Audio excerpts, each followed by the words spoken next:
Ooh, what's happening, Outrage crew? Sorry to keep you waiting there. June 7th, 2019. Good to be back. Good to be back, ladies and gentlemen. We're still out here. We've got donut wheels on our vehicles.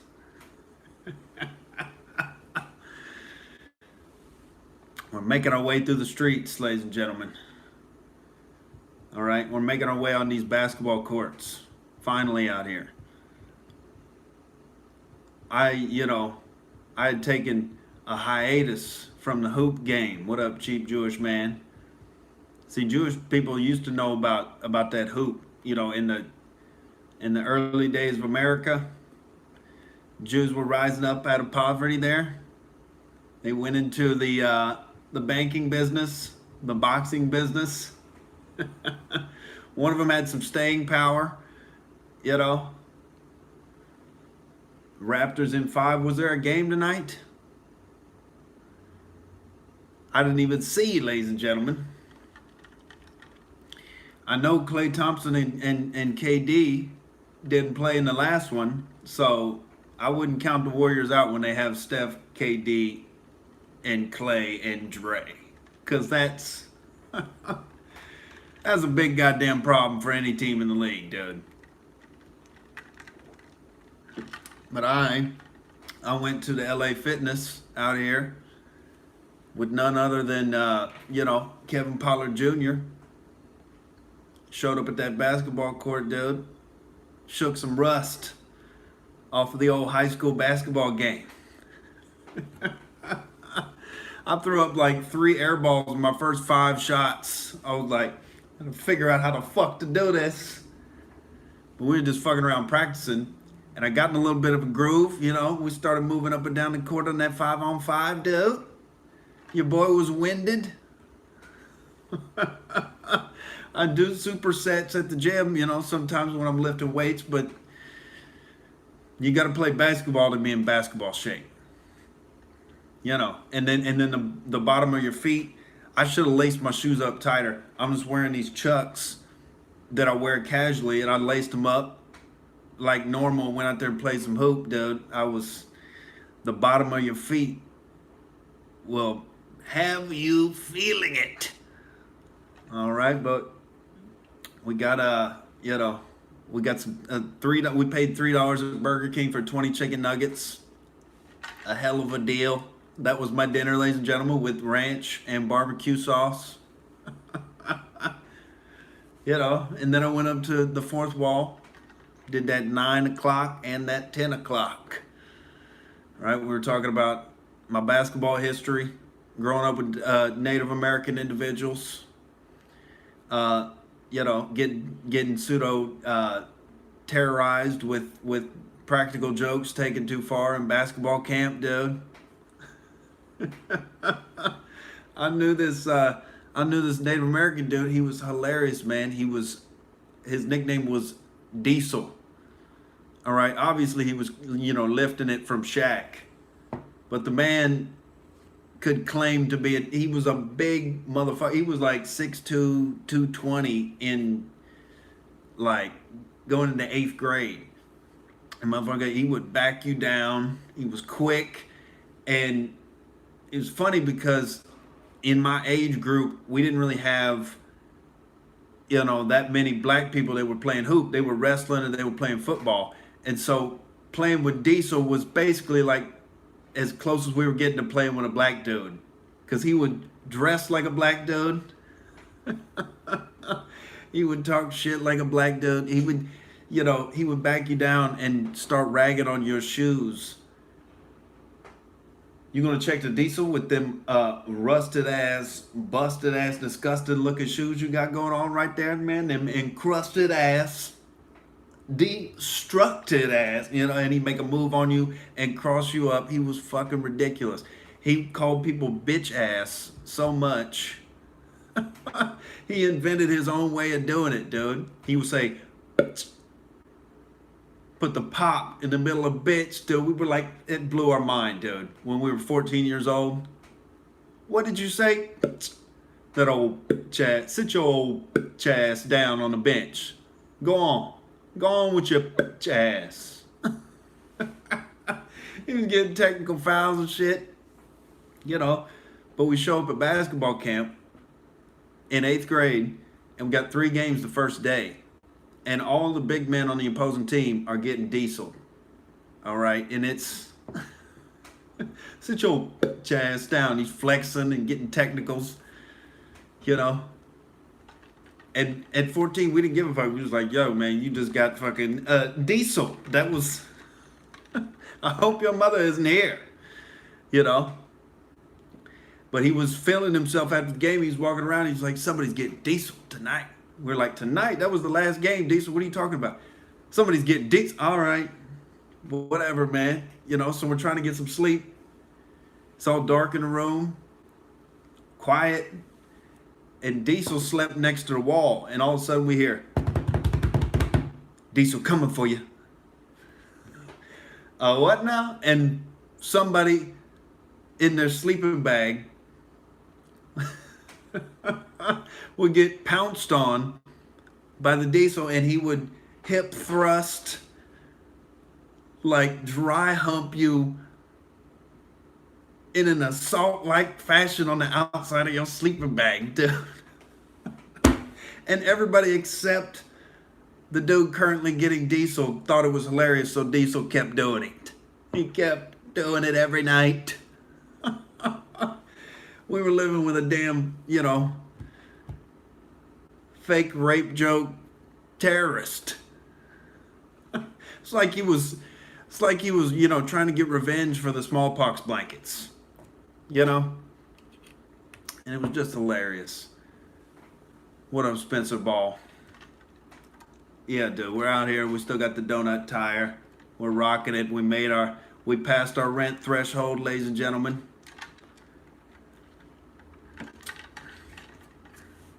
Doing pot to the benevolent donations from the Outrage crew. PayPal.me/Outrage TV. If you'd like to contribute to the Western Civilization Defense Fund. That's that Marv Albert. Western Civilization. Top of the key. Western Civilization. 4-3. And there's that Dan Patrick. En fuego.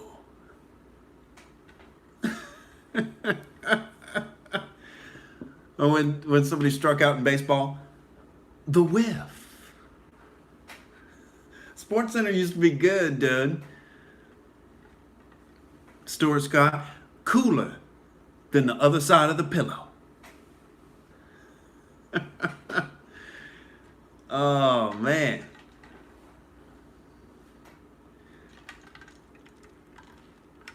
Now it's like all watered down. They have to insert, you know, identity politics and social justice talking points and everything. Isn't it fun? I had a dude outside the fourth wall that was just making me laugh because he was making this argument that Trump is controlled by the same deep state that like Hillary Clinton and George Bush and Barack Obama were part of. And I'm like, dude, did you not just see the attempted coup?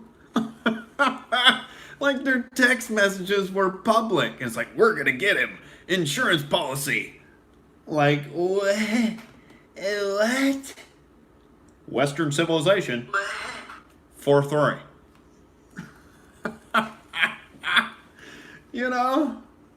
What are you talking about, dude? They were in there like, oh, we're going to take him out. We're going to use that 25th Amendment. And, you know, Peter Strzok is just bragging to his side piece. You know, oh, baby, I'm going to take him right the fuck out like a bag of trash that... He's a bag of trash that's needed to go out for a week. I'm taking him right out, honey. I'm doing it to save the future communist agenda and our corrupt riches we're going to enjoy. Oh, I'm hanging out with the military-industrial complex. Oh, man. Isn't life grand?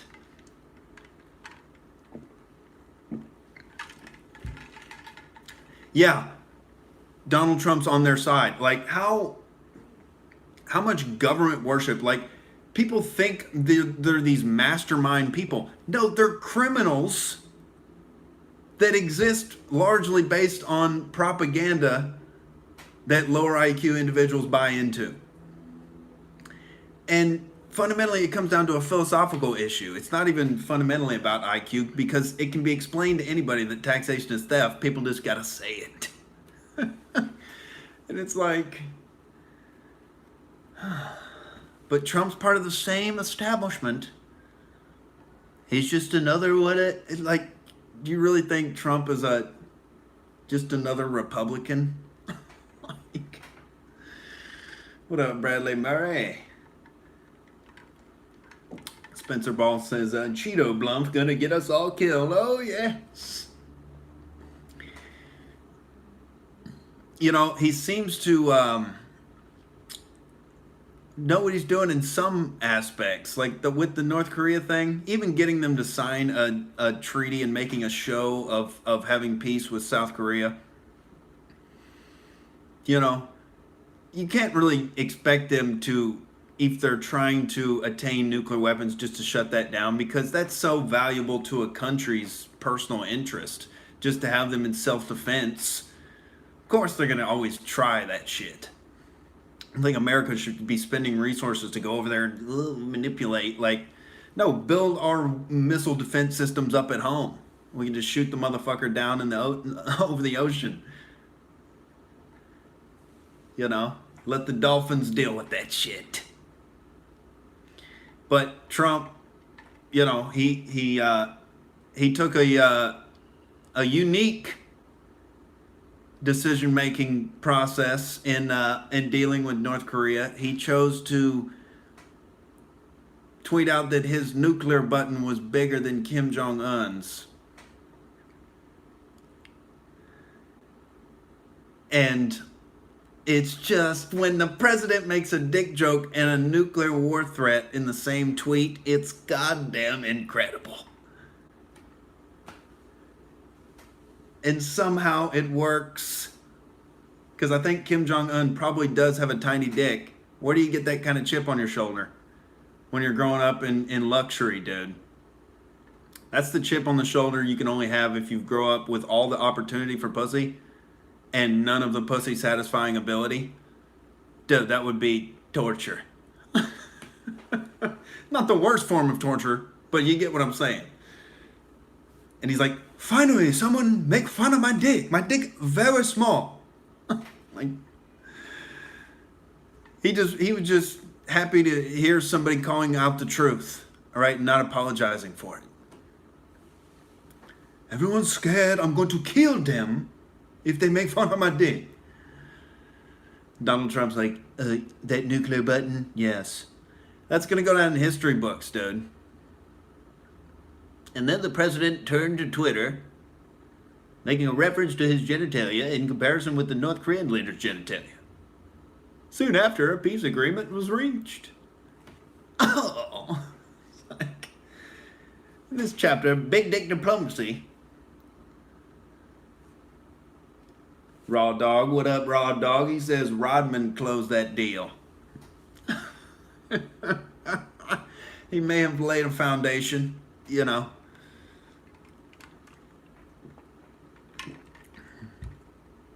What up, Kiki?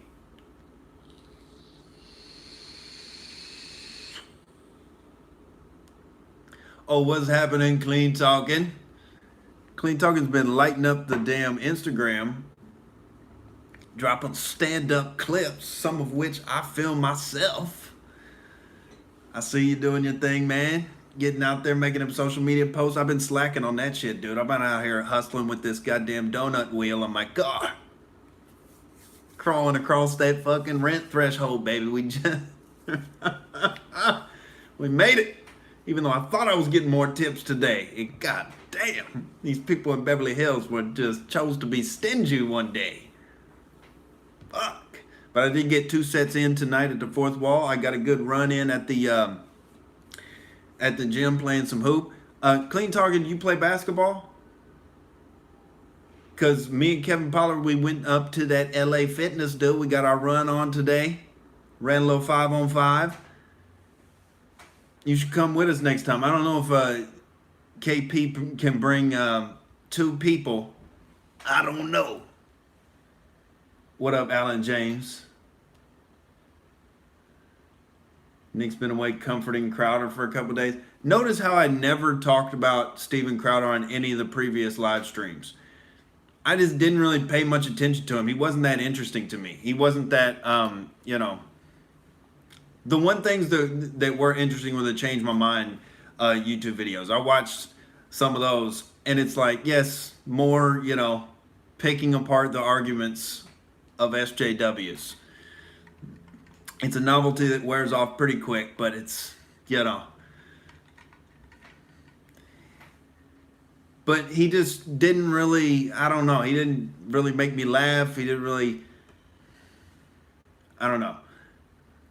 Just because he's back, you assume he plays basketball, races much? Dude, I was up there hooping today, baby. Shaking off that rust. I haven't played hoop in forever. What up, Elliot Brown? He says, be prepared for the super chat to disappear. To disappear? Have you been clued into something that I have not? How come I don't invite Clean Talking Swimming? Because I don't invite any other men swimming.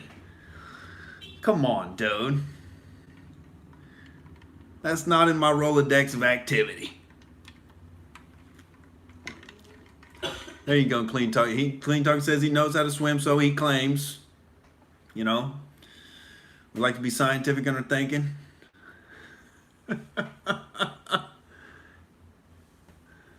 Oh, shit. Yeah, dude. We were out there running on them courts. And it was funny because we formed a little squad with 2 Asian dudes. Me, Kevin Pollard, who on a good day is 5'6". It's thick shoes. But he's quick as a motherfucker and he's got a shot. All right, we were running some game out there with these 2 Asian dudes, and we put the beat down on this crew of other white. There was some white dudes and a couple of Hispanic dudes that just hung around the perimeter and shot threes and shit. And so we did them in. You know, I was hitting them pull-up jumpers. You know, I was crisscrossing. Was hitting them in that transition, dude. Flying in for that fucking finger roll. But what was fucked up about this gym at LA Fitness, they have these beams on the ceiling. The ceiling is too damn low. If you try to shoot a long 3-pointer with a proper arc on it, that shit is crashing into the ceiling and just bang, just straight down. These ceilings were fucked up, man. And so you had to hit that mid-range, all right? You had to get to the bucket. You had them fucked up. See, that's the only thing I wouldn't recommend about that. You know, I would be cool going to outdoor court out here because the weather's so goddamn nice, especially gonna be in the summer. You know, one of these little outdoor courts here might be a good situation. But then after we put the beat down on them, there was a whole team of black dudes, 5 black dudes together. They looked like they were all friends. And they're like, oh, you guys ready to go again? And I was kind of winded. We did the first 5-on-5 live action in a goddamn while. What up, Kyle? You know? But we said, yeah, because we held the court, dude. We got that W. We was going to hold the court up. And halfway through that game, we were up on them. You know, and then it got, we made a couple turnovers, dude. It was fatigue taking its toll. All right, the soles of the Outrage Chancellor's feet were sore as a motherfucker. You know, but I was still in my defensive stance. I was playing hard, and there was this one possession that really swung it where this dude dived for a ball, and they called the padding on the wall out. It's not the line. We made that mistake. No, it's not the line. It's the padding. Okay. This dude shoots a shot. It comes off the rim. Some guy's trying to offensive rebound it, the guy that I was guarding, and he dives to save it, and bounces it off that padding and throws it out. I saw the shit go off the padding. I said, "Oh, it went off the padding," and they're all like, you know, 3 of them said, "No, it's because he saved it, threw it out to a dude out there who hit a 3 and put them up 1. Then they closed the shit out." But it's like calling fouls. It's like when 3 of them are like, "No, man, that's not how I saw it." It's like, all right, I'm just fucking going with it then, dude. I'll just have to put in more effort on defense. I have to get the claw of liberty out for Western civilization. Ladies and gentlemen, I'm that lockdown defender on the wing. I'm boxing you out when that shot goes up, dude. Using my chest, I'm not using my reach. You know, I'm moving my feet. I'm not going for the pump fake, dude. I'm keeping my feet planted. You know, I'm contesting while I'm standing.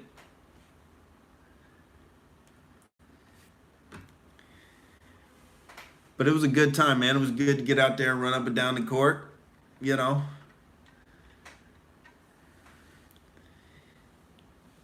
Me and Kevin Pollard have been talking shit about basketball for 5 years, dude. We've been knowing each other for 5.5 years. Like, whoa, we're going to have to play some ball someday.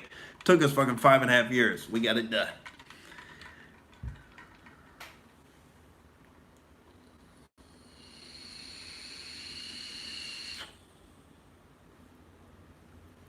As that consensual Magic Johnson. There's nothing not consensual about Magic Johnson. I don't think he had a Me Too rep. You know, he was just into anything and everything. He was smiling at everybody.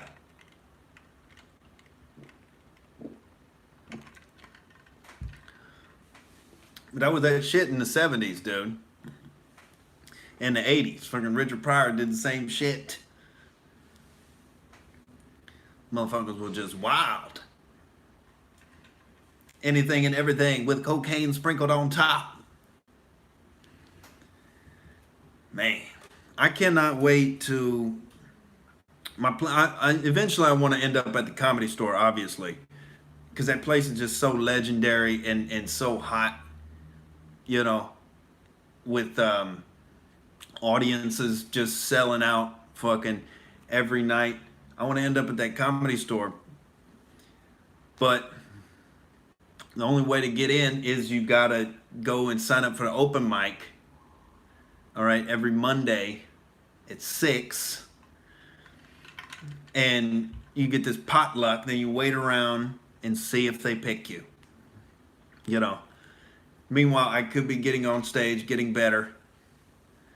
All right, so you're gonna get that invitation to the Comedy Store. I have had an opportunity to do a set there. But unfortunately, I don't know 5 individuals in Los Angeles who are willing to pay ticket prices and 2-drink minimum to come out and see that amateur comedy show. That's that bringer situation. Now, you want to get invited for a guest spot. And how you do that, you got to have a little heat behind you, ladies and gentlemen. You got to be getting up on stage every night and letting motherfuckers know. Getting video. I got some video tonight. I might pick through it and post some shit on Instagram. I need to update the podcast audio and the Instagram, I know. Jeff Bezos, he's going to space. Oh, man. Boldly go where no man has gone before. And it has him on the top of Drudge Report. In a goddamn Star Trek uniform.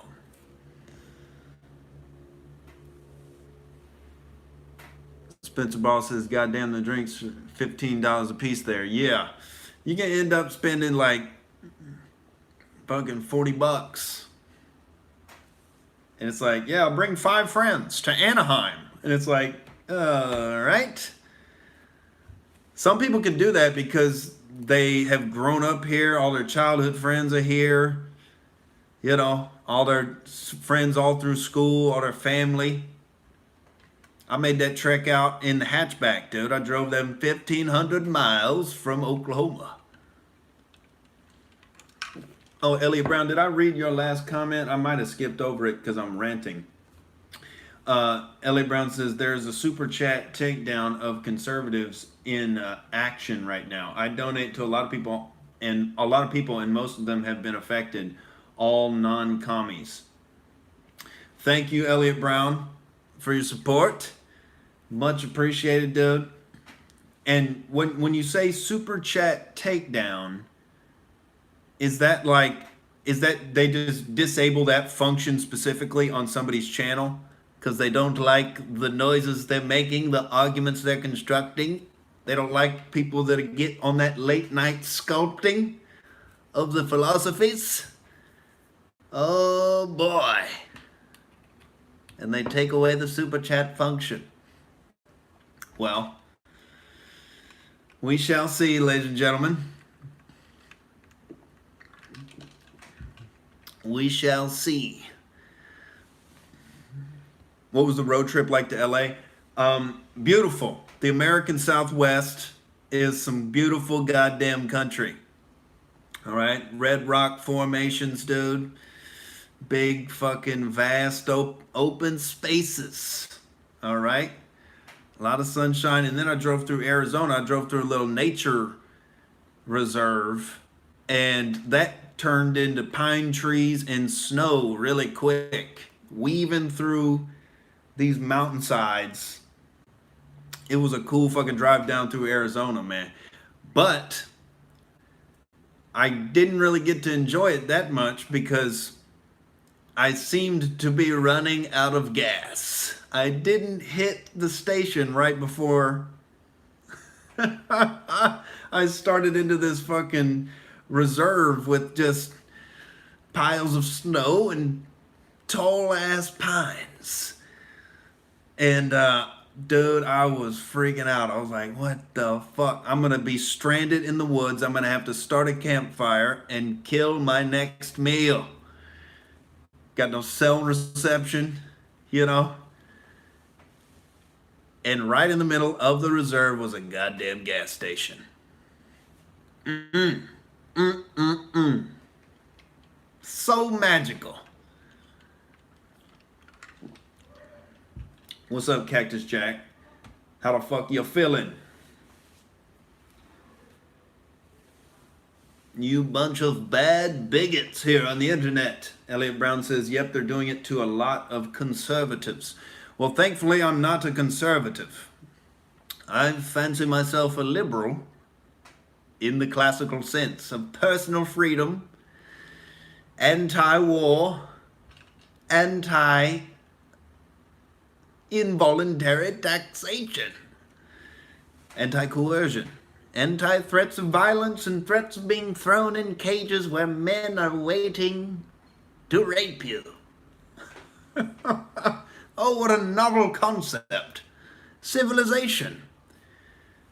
Cactus Jack says, who was the guy on the last podcast? He's, one of the guys that has been coming to Fourth Wall ever since I started coming there. And before it was, as popular as it is now and as well run as it is now. And it was like a lot more, rinky-dink beginnings. And, he's just a guy who I can tell is just overflowing with, kind of the same, just neurotic flow of thoughts. I imagine that portion of our brain is similar because I was interested in how he perceived me and, what his assumptions were about me. And I don't know. He's just an interesting motherfucker. And yes, the highlights in his hair did piss me off. It did piss me off very much. But, people stereotype with sneaking, all right, to certain groups of individuals. One thing that Erickson is not is sneaky. Erickson he's going to tell you what's on his mind. But like me, he's kind of guarded. And so there's this little frosty exterior if I don't know you that well, because I'm just skeptical. especially people out here in LA. You just got, it's Freakazoid Central. So you never know, dude. You approach with skepticism, all right? Man, I'll tell you about something that happened with the Citizen app today. Elliot Brown says, anyone right of Mao, we're all conservatives / Nazis. Yeah, I was listening to Bill Burr's podcast, to his Thursday one, Thursday before Friday, just before Monday, whatever it is. And he was goofing on that straight pride parade. And like 3 people applied for a petition for the straight pride parade. It's a straight up just troll job, like probably 4chan dudes. It's like, it's just funny and nothing. And then he brings it up to Nia, his wife, his feminist, basically identity politics NPC wife. And she like goes, oh my God. And they're reading the bio of the guy who applied for the petition. And it's like, oh, he had also organized free speech rallies and gun ownership rallies. And she immediately said, oh my God, this guy's probably a white supremacist. I'm not kidding. That's immediately what she jumped to.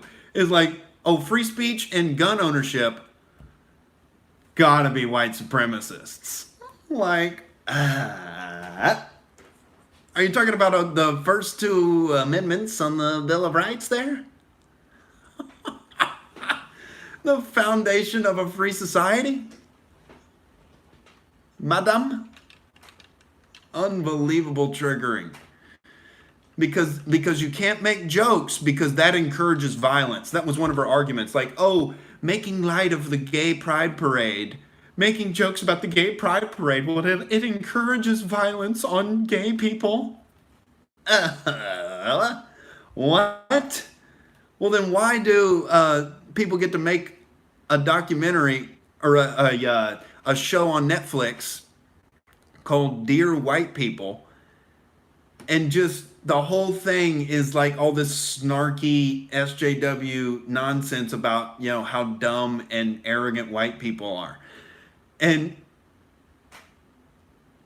are you encouraging violence on the white people there? Nobody makes that argument because they're like, all right, have your stupid thing. And we go on with our lives, ladies and gentlemen. These people are just they're obsessed with the drama.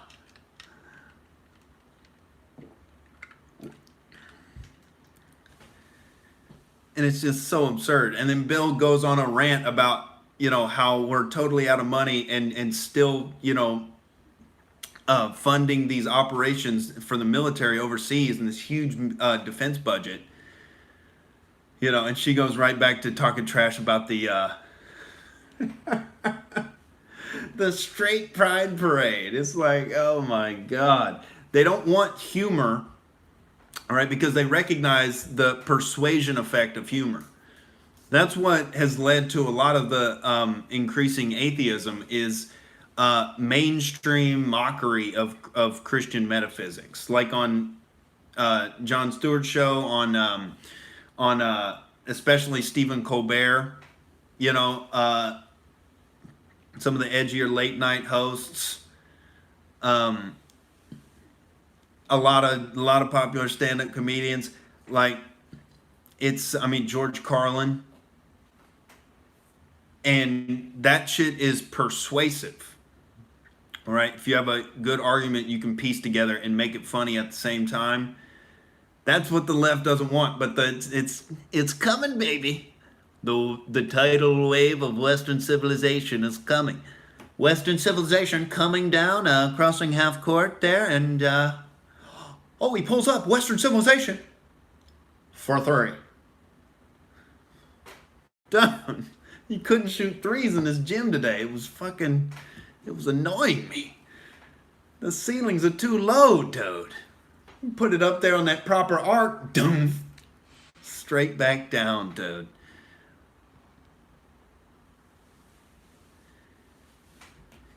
I got to get disrespectful on you people right now, ladies and gentlemen. I got to take the first outrage piss of the night.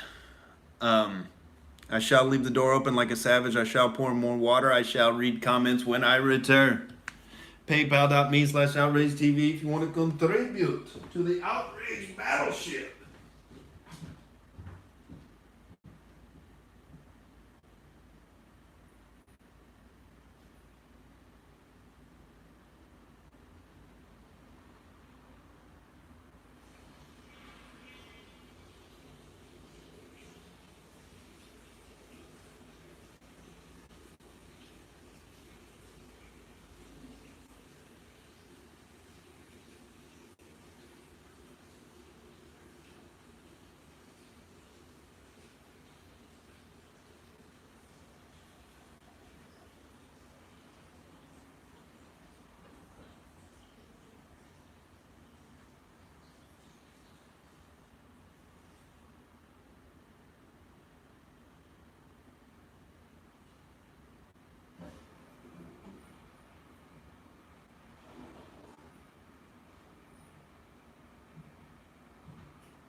I hope it was good for you all. It was good for me.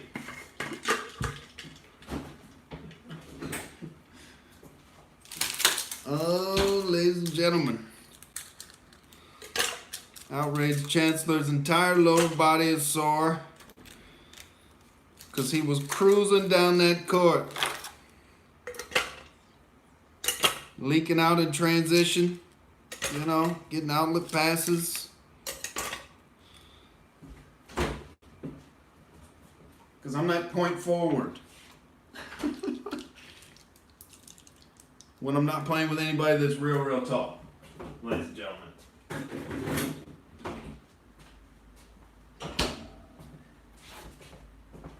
And unfortunately, I'm never going to be dunking the ball.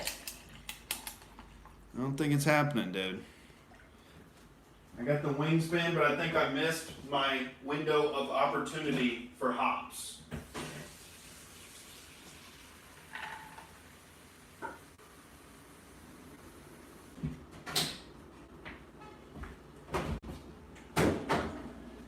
And that's why I think, you know, it's one of the subconscious reasons, you know, that I might be attracted to black women.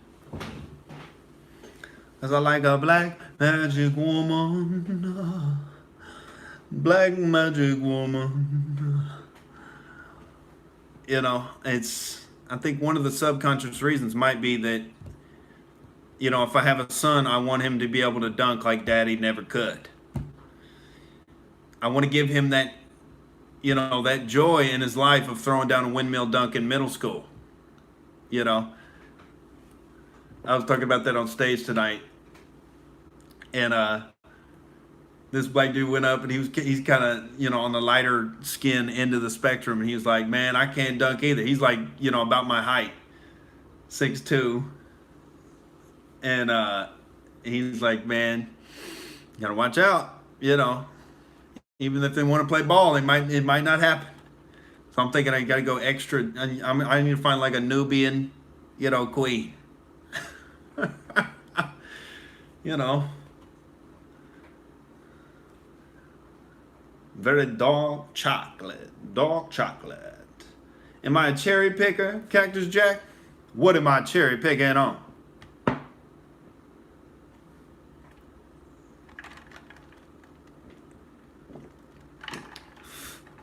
Ooh, Elliot Brown says, I want to make New Zealand a state of the U.S. so we have the same rights as other states, and the global elites don't turn us into a hellhole of perversion.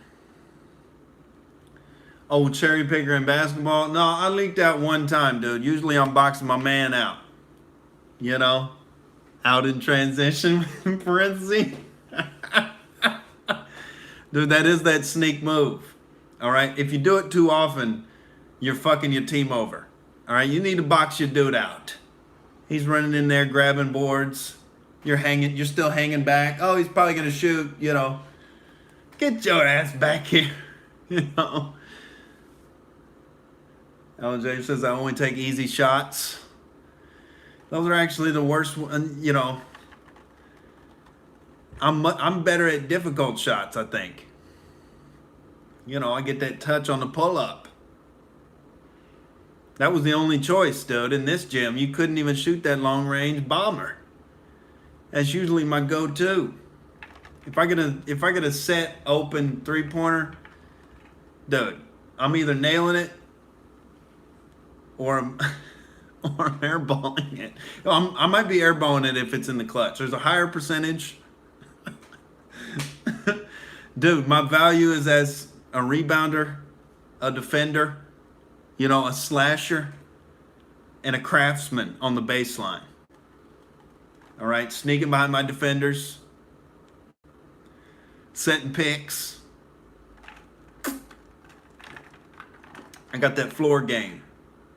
You know, I can take it coast to coast. You know, I could grab that board and go. What up, Gray? Did my channel get demonetized too? Well, I don't monetize my videos. Sometimes I see that the monetization is flipped on and that's because I get a copyright claim because I played music or some shit, and then they decide to monetize the views or whatever. They add the revenue. But I don't voluntarily put any ads on my videos because I don't want the Outrage crew, to deal with that boo-boo. The fuck out of here, dude. We don't need that in our lives. You know, if you want to support the Outrage Chancellor, it's paypal.me/Outrage TV. If you don't want to, just watch and hang out. We do everything voluntarily here, ladies and gentlemen. Not subjecting you to the marketing puppeteers of propaganda. We've had enough of it in our lives, dude. Most of us went through 12 years, you know, and probably some college of state education. Hopefully you got something out of it. I didn't. Everything of real value that I've learned in my life, I've learned since I've gotten out of school.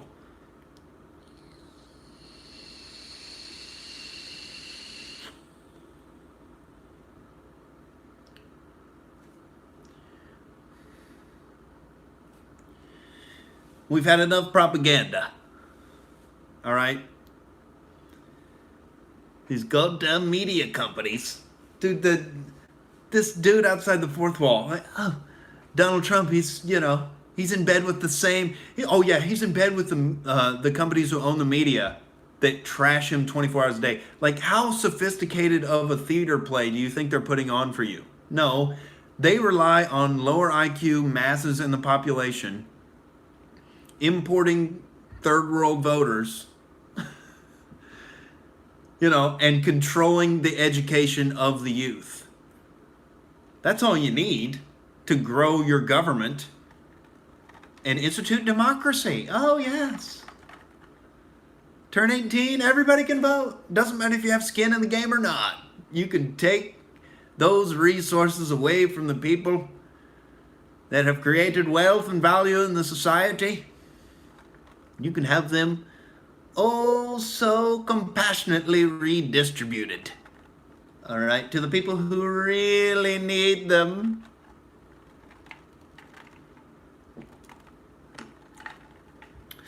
What up, Gamer Word? He says Trump is importing third world voters at a record rate. This is an undisputed fact, Toad. This year, it's over 1 million. I think that was arrests. Yeah. Yeah, I read that too, Gamer Word.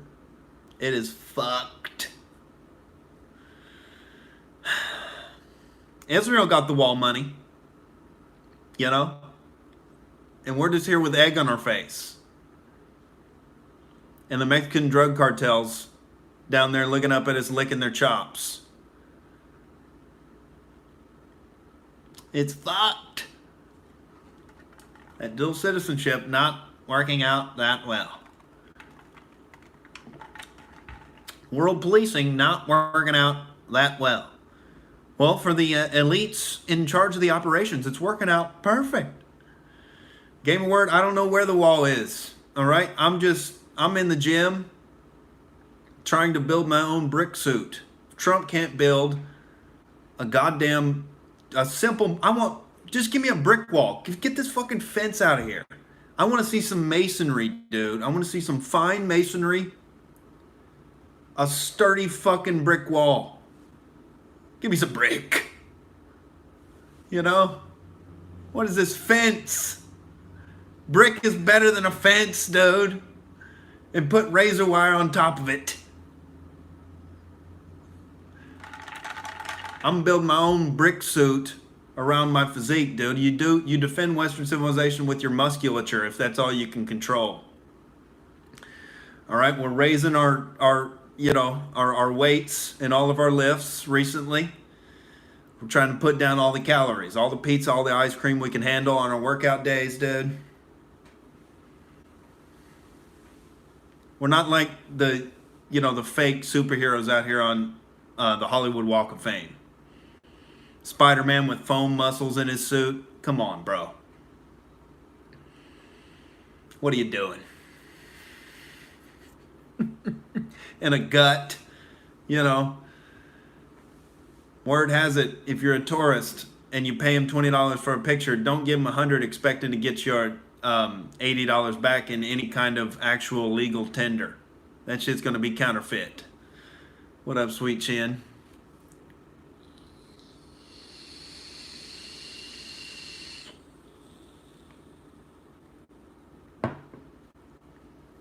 So is that number over 1 million? Is that apprehensions or arrests? Or because that's police data, isn't it? L.A. Brownson says, want masonry? Call the Masons, Washington, etc. Yes. They understand the brickwork logos. It's a lost art. You could use it at the goddamn border.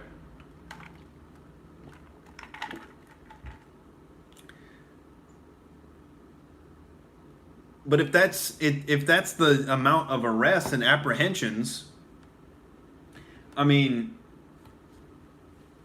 wouldn't that, or is it a measure of how many got through? I don't know how they could do that. I don't know how they could measure that. So if they had the count, I've got a beat on them. That's the whole point. They don't. So that would have to be, that was police data, wasn't it? It says it on Drudge right here. Yeah. 1,072,000.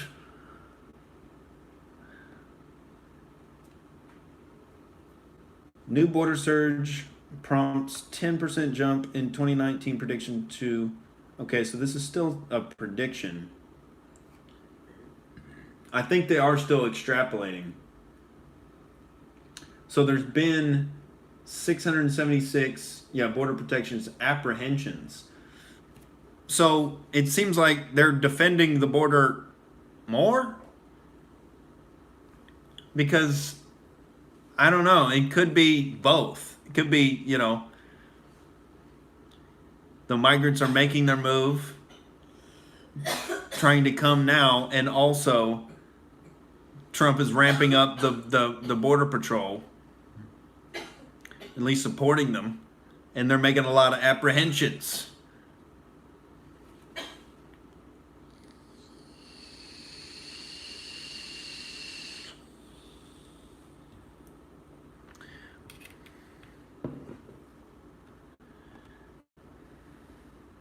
Scientists seek out limit to human endurance. I found my limit to human endurance today. About midway through that game with the black dudes. We were up on them, and he fucking saved that ball and it hit out of bounds. Damn it. Should have been more insistent not to. I saw it hit. We could shoot for it if you want.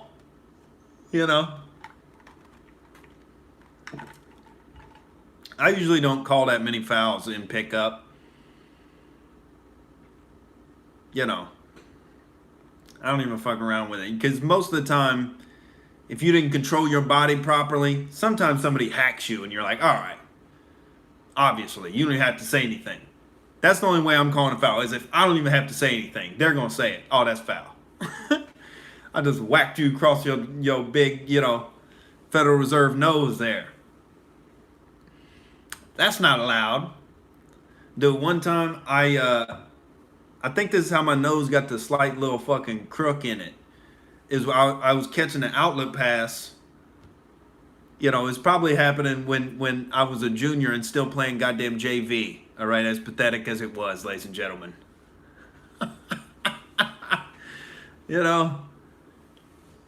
But I didn't go hard all 3 years. I fucked around my freshman and sophomore year. I just thought I was going to be gifted playing time. Didn't earn it. And I rode that bitch, dude. But I actually tried that summer in between sophomore and junior, and I still ended up on JV. Oh, dude. That's when I became I was the team fucking comedian by that point. I was not, just playing pranks on people by that point. But I caught this outlet pass, and turned right around, and a dude was standing right there and straight on the nose. Oh! I haven't had, many bad injuries. I've messed my chin up riding my bike.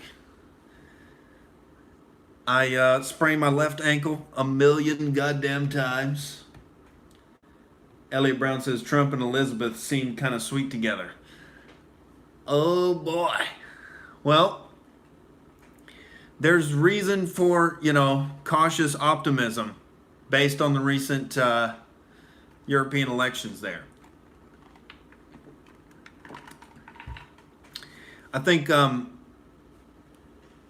the media losing credibility is really important right now. That's why the Russia thing was so goddamn huge, because it's boiling down the most elemental things about our government and about deep state people that are leavovers from other administrations and pull these strings behind the scenes and blackmail people and all of this lovely just political jousting and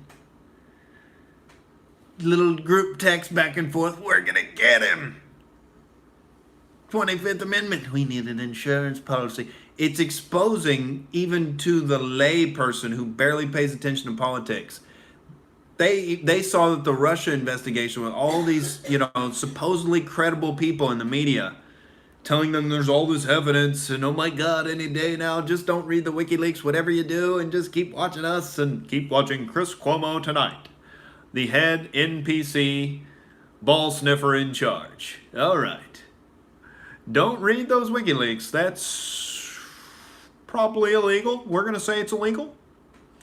We will articulate reality for you, ladies and gentlemen. Replace your neofrontal cortex with our values. And if you don't like how that feels, just wait until the commercial break. We've got a pill for you. It's going to pep you right up, all right, in the hashtag resistance movement. You're going to be lighting yourself on fire in no time.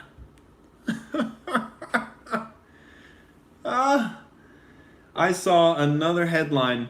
Check this out. Woman stabbed self 3 times because, quote, tired of living in Trump's country. Fuck, dude. And I think, my projection of the voluntary amputees against Trump, I think that is slowly starting to come true. It starts with stabbings. It's not going to be long until somebody, takes their foot off in the resistance movement against Trump. People are lighting themselves on fire, That dude that lit himself on fire in front of the White House, he was, I think he admitted that he was of the communist persuasion.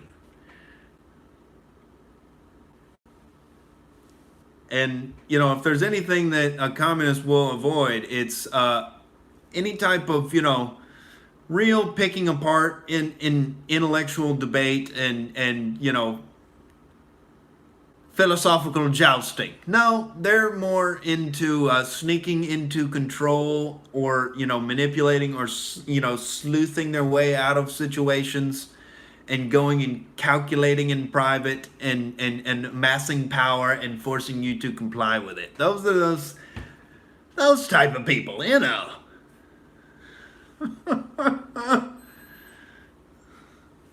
And as long as there's a government, there's an outlet for these creepy fucks.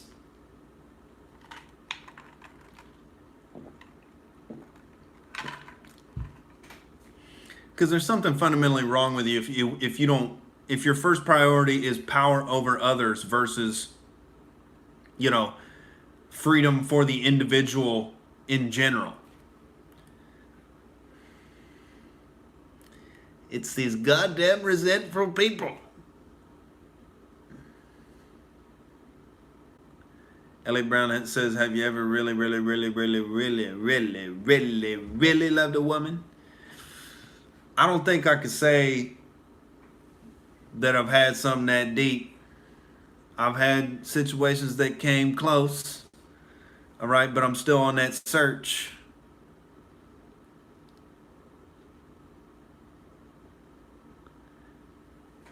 Ellie Brown says he doesn't like Bryan Adams. Ooh, I don't even have an opinion on Bryan Adams.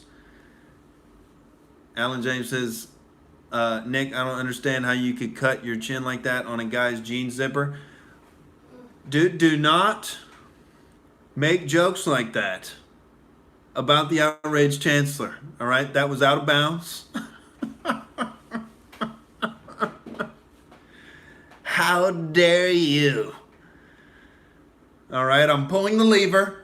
We cut to the commenter cam, and Alan James has been dropped out of his seat down a shaft into a pool with sharks that have freaking laser beams on their foreheads. And I say, take notice, commenters. Alan James sleeps with the fishes.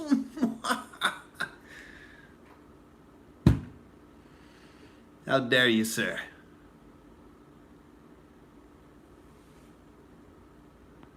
Raw Dog says Nick's going to be doing gay porn within a year. Sir, that is a very disgusting industry that I want nothing to do with. I'm not, you know.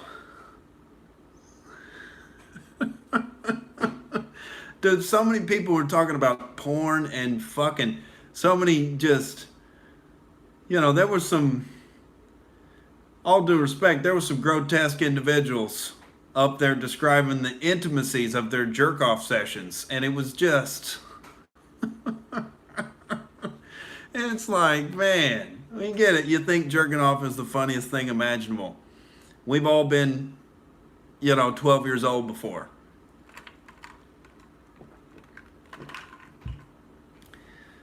But, you know, anybody that's not trying to offend everybody and just trying to be in the mainstream, that's what's cool to talk about, is your masturbation habits and your porn watching. But as you can see on my channel, I got a video up, all right, describing the shunning of the porn watching. And I don't even jerk off that often. Rarely. Maybe once a month lately. I just don't, I enjoy the extra energy. All right? I got to get up on stage. You know, I want to be able to put on a good show for the Outrage crew. I got to be all fired up for Western civilization. I got to tie my bandana on, dude.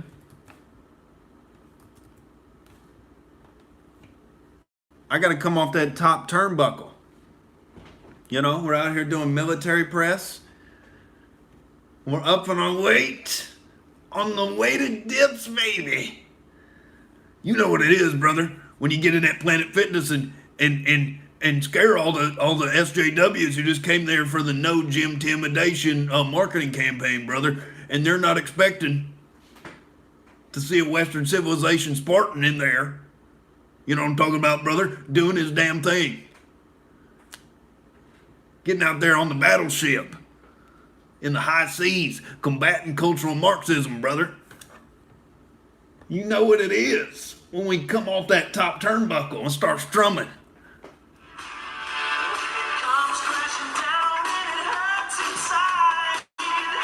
You know what it is, brother.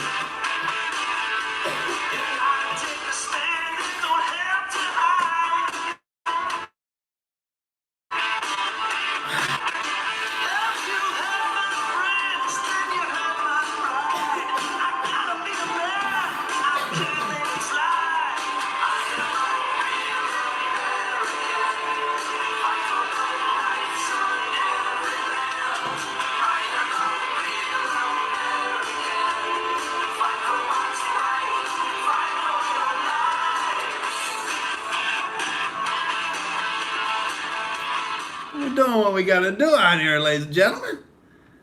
All right. And we just started getting up and down on the court, dude. Playing some of that hoop again. Oh, god damn was I rusty in the warm-up session. But then we got in the game and instinct took over. I only airballed 1-3. I was hitting them pull-ups, dude. Slashing and dashing. One of the things I never used to do enough was perfect how to do that drive on people. Because I had a pretty good shot if I was open, but creating my own shot, especially in the half court, it was like I wasn't quick enough, so I had to have the technique. And the technique is lead down with your shoulder and keep that dribble super low and slide the fucking arm through while you're coming through. That pro NBA move. And then maybe you give them a little chicken wing hook on the backside when nobody is looking. That's that pro move, dude, to slip past that defense. All right, but you know, I was not practicing my technique. I was trying to win online poker tournaments, ladies and gentlemen, at that point in my life. I was like, man, I still can't dunk. You know, sophomore year, it's not looking good.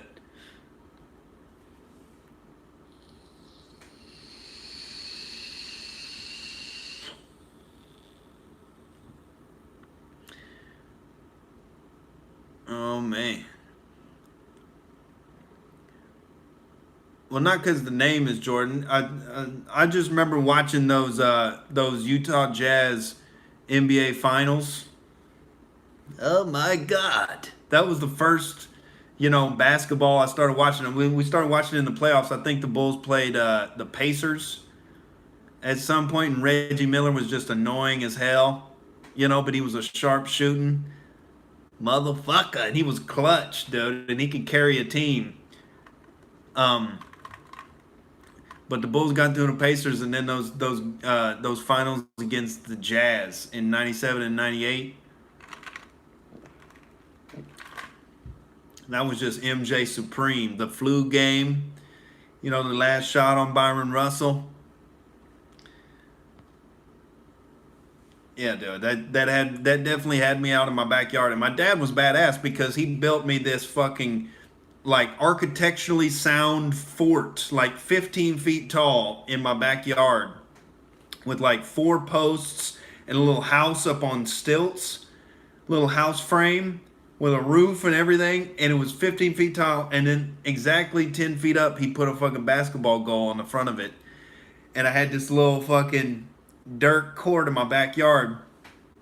And dude, me and my friends would have one-on-one wars back there. It's tough to dribble. You know, you got to keep your dribble low. Use it wisely.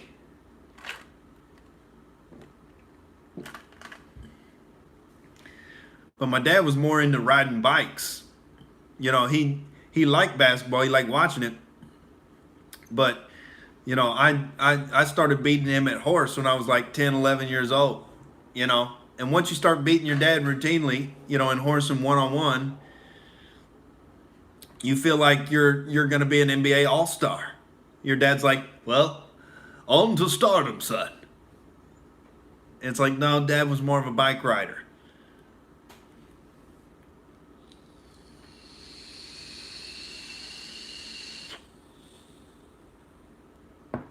Raw Dog says, should have had a Mexican lay that concrete. It wasn't no concrete, baby. It was fucking all wood. It was craftsmanship, and it had a sandbox at the bottom of it. And we also made this big ass patio in our backyard with just laid out concrete and stone. So we had that stone patio back there, dude, with a little picnic table. And it got overrun with all the trees and shit. We used to call that the mighty jungle back when we were little and running around the backyard. We had this little like bush enclosure right next to our gate with trees canopy over it. The mighty jungle. You know, my house was the spot. My dad had that bicycle shop he opened up. He was on his entrepreneurship back in Ponca City, Oklahoma. You know, he was on his small business, Mr. Fix It. You know, Mr. Sell you a reliable piece of, you know, two-wheeled fury. My dad was slinging them bikes, doing them repairs. And we had the money coming in, dude. We had an above-ground pool.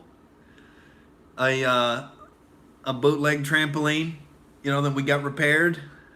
And we had that 10-foot basketball goal, dude. And you better believe we were jumping off the trampoline into the pool and jumping up and doing them 360 dunks on the basketball goal, dude. That's what it's all about. You learn how to do a backflip on a trampoline. That's a leap of faith, dude. Some people never do it. I won't go as far. There's leaps of faith I won't take. I don't think I'm going to be jumping out of a plane. I don't need that kind of thrill in my life. It's thrilling for me to go up on stage and you know, defend Western civilization and talk shit. You know.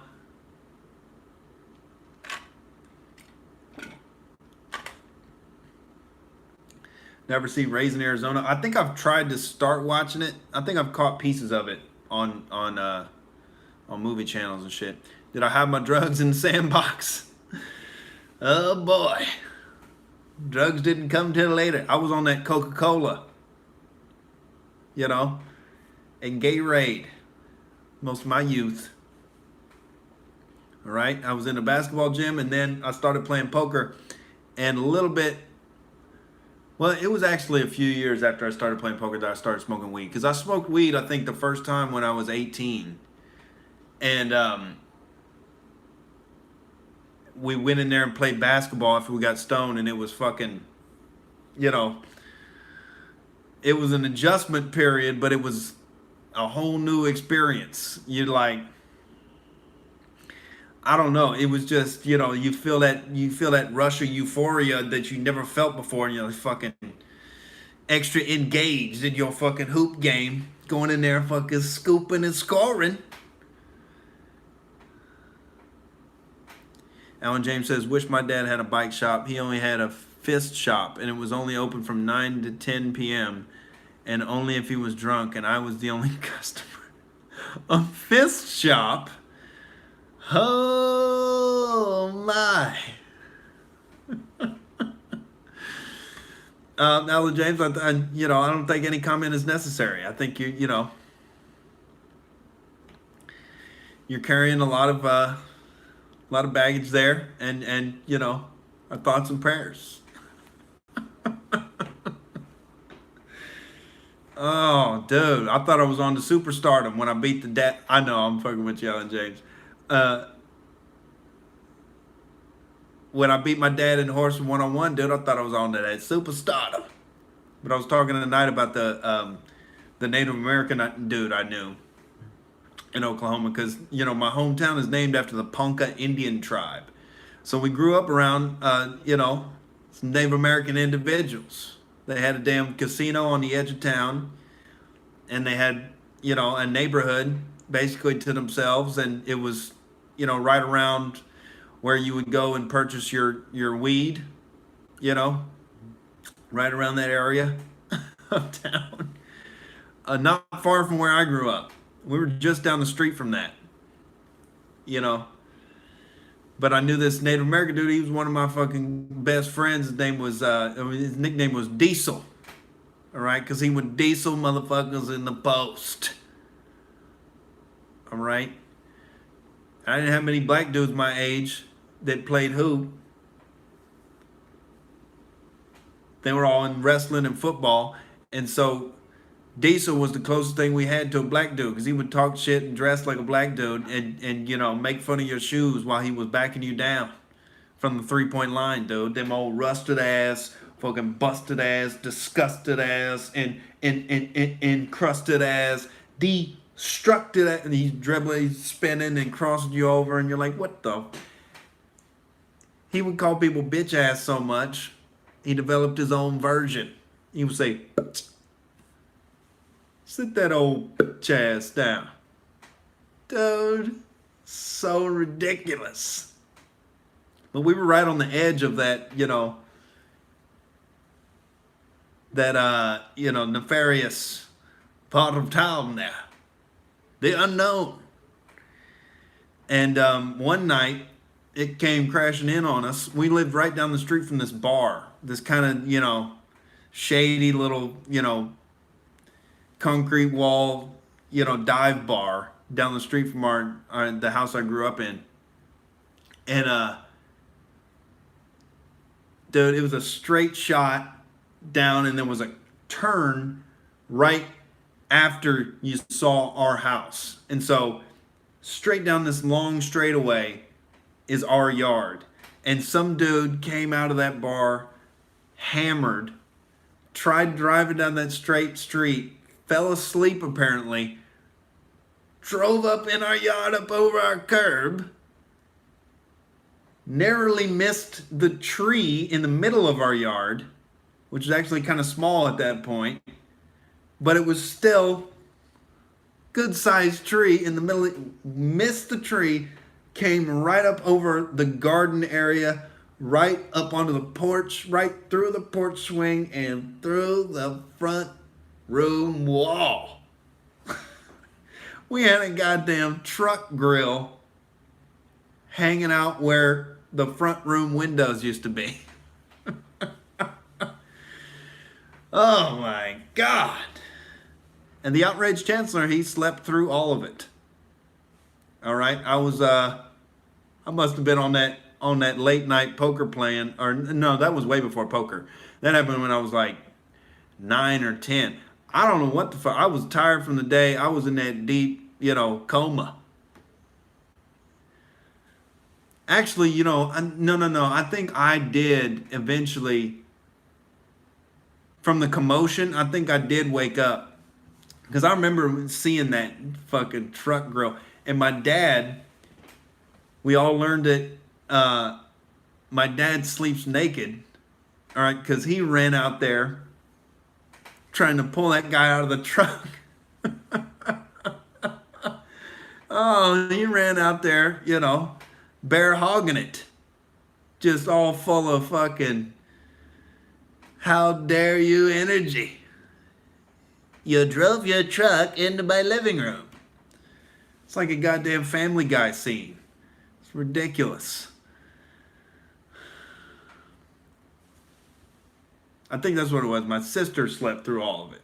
She's that heavy sleeper.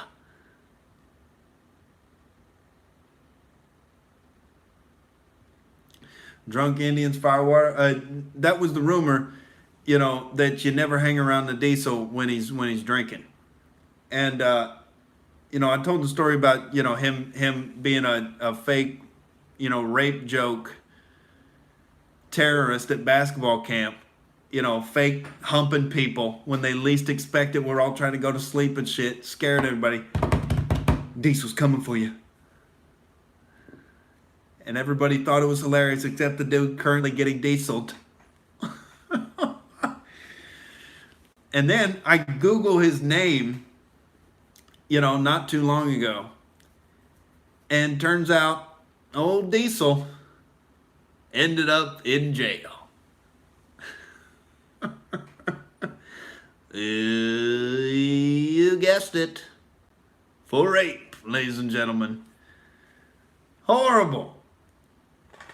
And I'm reading the article about the court case, and the chick has a quote from the courtroom where it said, before it happened, Diesel whispered to her, quote, "I'm gonna eat that pussy like cold pizza." Which, beside the horrificness, seems like kind of an insult. Wouldn't you want your pussy eaten like fresh pizza? But as terrible as that shit is, only the Diesel could somehow make part of it funny. That dude was unbelievable. I had some one-on-one wars with that motherfucker on the dirt court, dude, in that backyard.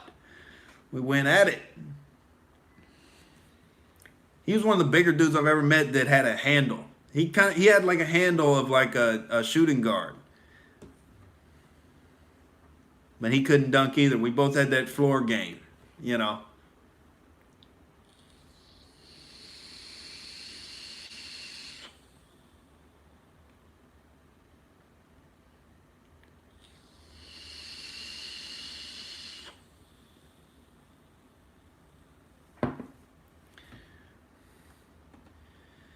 But yeah, people are treating the million,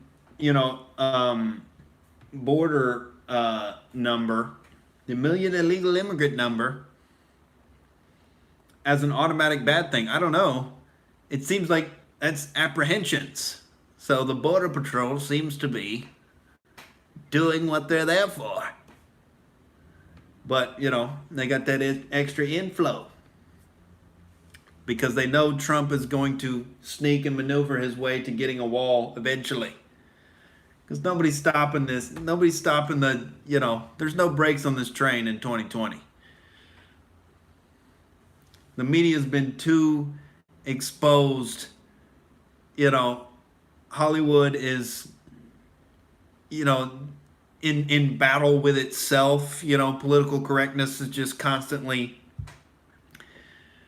stepping on rakes of, oh my God, straight pride parade.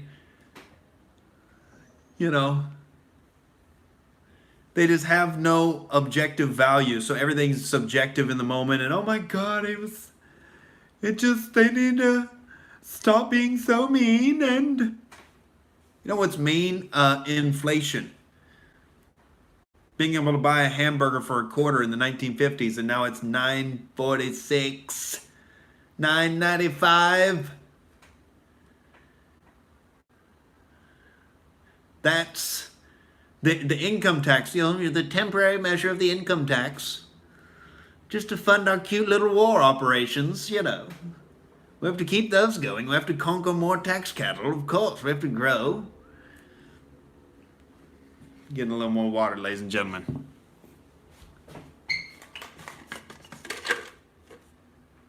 Thoughts on Owen going hard at Crowder and the gay thing?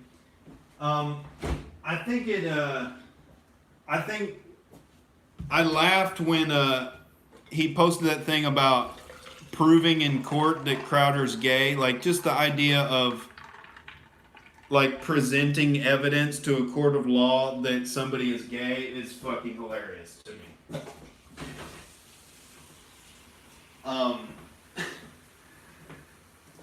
As far as like Steven Crowder, I mean, he has some value if you're just getting into critical thinking and you've been fed leftist talking points. He's a good introduction to analyzing the modern culture in a critical way. So he's a good introduction to people like Stefan Molyneux. And to some degree, Owen, but People that are just oriented toward the truth and they have most of the picture figured out. But the stories that Owen tells about him, I mean, if they're true, it's pretty fucked up. But I've never really watched the Crowder show, so I don't even know how to compare it now to what it used to be. I've just watched some of those Change My Mind sketches, and that's it.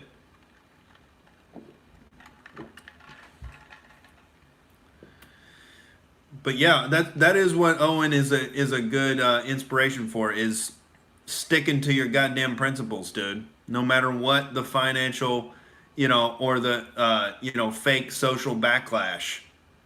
Stick by your goddamn principles. All right? And you can make it work, because all a man has is his word and his deed. All right? And upholding his contracts. Refreshing his commitments, battening down the hatches for Western civilization. Cactus Jack says Nick needs Jesus. Nick has principles, all right, and they don't compromise. And the dip belt is only getting weighted down more and more by the day. The arguments are getting sharper. Our swords are sharp as a motherfucker on the Outrage battleship, dude. We're out here, on that pirate quest for booty, for prosperity, for entrepreneurship, for goddamn flourishing. We're out here for that booty. Monetary and, hip to waist ratio. All right? Both things heavily achievable out here in Los Angeles, ladies and gentlemen. The dips are getting heavier. The arguments are getting sharper. The Outrage crew feels the dragon energy. Cactus Check says Crowder is bisexual. He probably did some weird stuff in college, dude. He looks like one of the that joke he made about the bisexual Jekyll and Hyde was a weird joke. That was like, that video of Owen seeing that for the first time was pretty fucking funny, because that was a weird way to phrase, like he like shoehorned that joke in for no reason, like it didn't add anything, and it's like, I went through that phase. What? What are you talking about? It's like, if you're going to make a joke like that, you have to have already the most masculine persona possible. You can't be dressing up like a tranny all the time.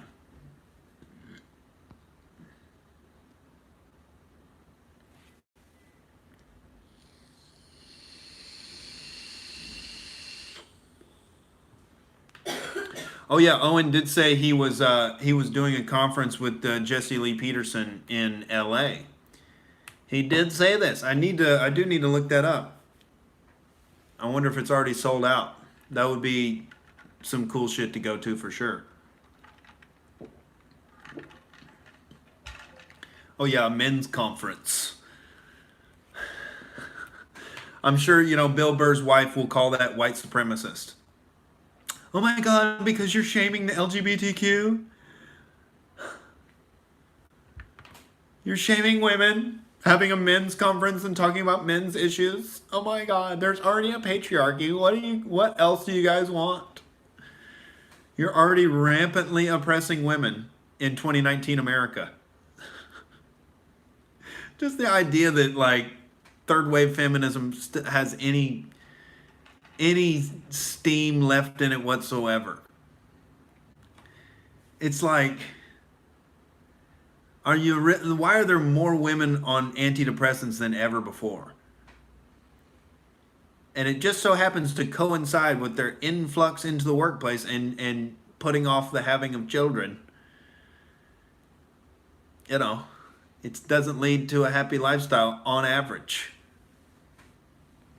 But you can't come together to have a men's rights conference. That sounds patriarchal and dangerous and toxic. You guys gonna get together and mix your toxins and make a nice little toxin painting? Is that what you're doing? Are you mixing toxins with other evil men? They are doing that at the Bilderberg group. All right, but you've got to stay in your little free speech zone, 2 football fields away.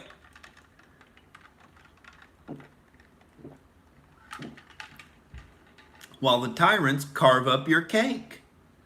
We're already taking your cake. We have to divvy up the slices appropriately.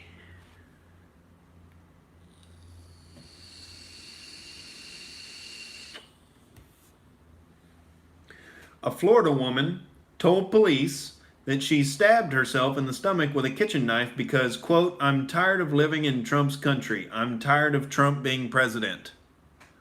Well, showed him. I keep seeing this meme that Tesla is a champ for dying a virgin. I don't see what the accomplishment was there, dude. I bet his dick just didn't work. And so he just gave up on it.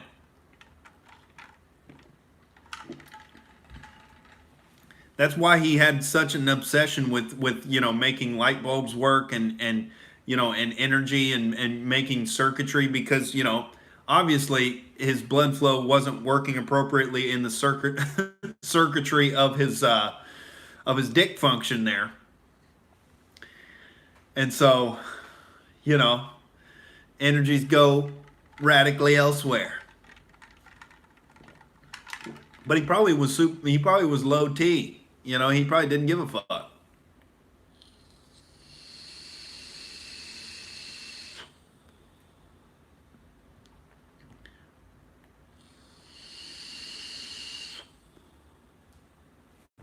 Oh, Tesla's a bad motherfucker, and I'm not saying that, you know, Edison didn't fuck him over. I'm not saying that Einstein was more famous for no reason.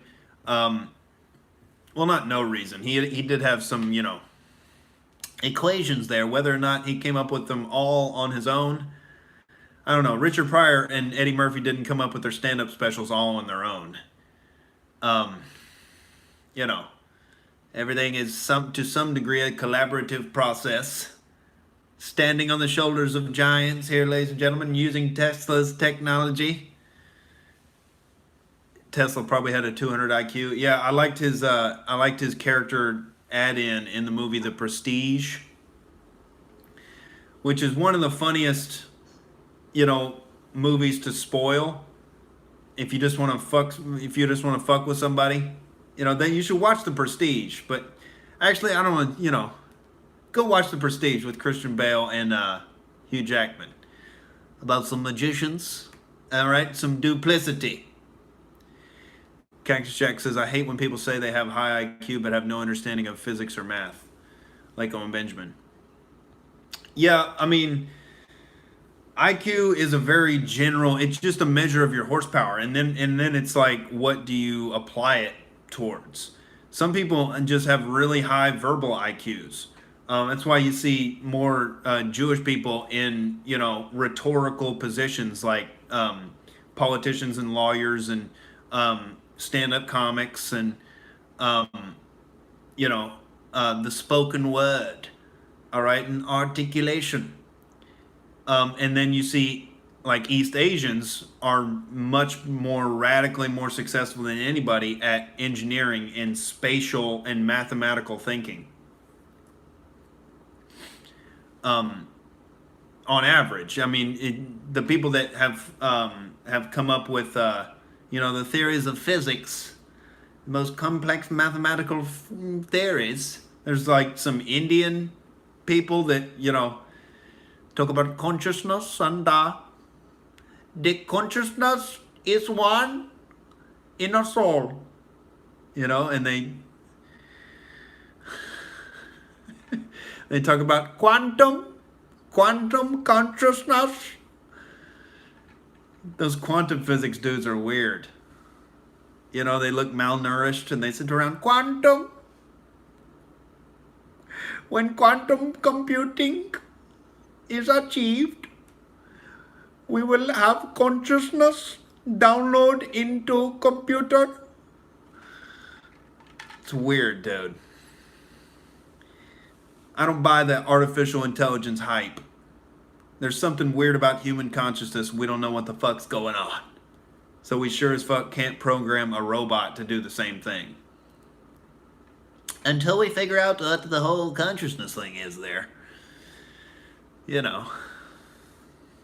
There's going to be a little bit of a roadblock into making robots conscious.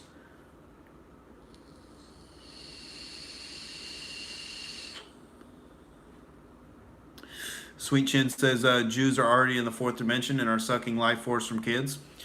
Well, it's, you know, is that the fourth dimension is fractional reserve banking? The fourth dimension is this Federal Reserve note. Interdimensional Jews. Well, these interdimensional shapeshifters, they're sitting around taking DMT, trying to deplatform me. We're not going to stand for it. 1776 will commence again if you try to take psychedelic drugs and contact interdimensional aliens. We need a Freedom of Information Act request on the ceremony that went down while they were worshiping the Moloch god,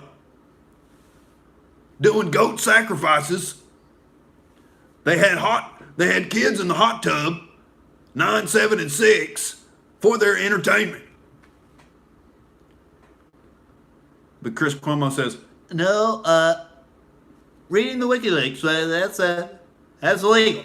I mean, that's for law enforcement to do. That's for the elites. That's for us to decipher, to put it through the Play-Doh mold of propaganda and serve it up on your plate, plebeian.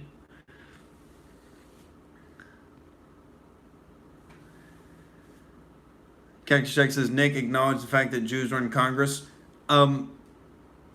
It honestly can't be denied there's some serious influence in there, dude. The dual citizenship thing is weird as fuck, and Israel's getting wall money and we're not.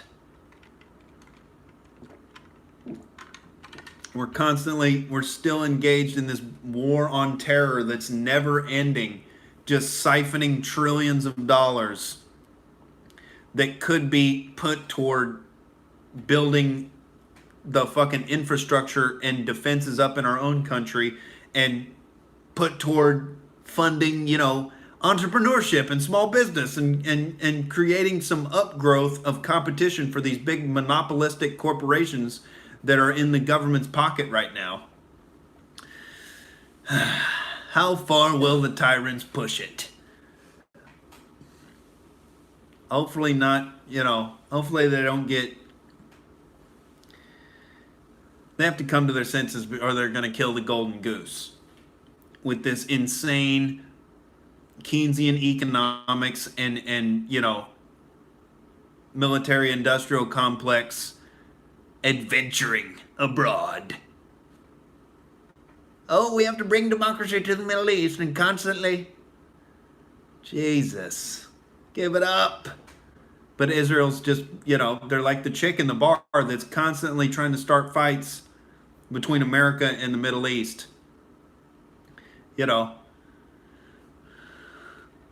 the Arabs again, I mean, it's the Palestinians, I mean, come on. They're constantly threatening us. We're just trying to have a beer, you know, and defend Western civilization and, you know, have some goddamn prosperity. We're out here for that pirate booty, you know, for the hip to waist ratio, you know, and the prosperity. That's all we're trying to do, dude. We're trying to have a few beers.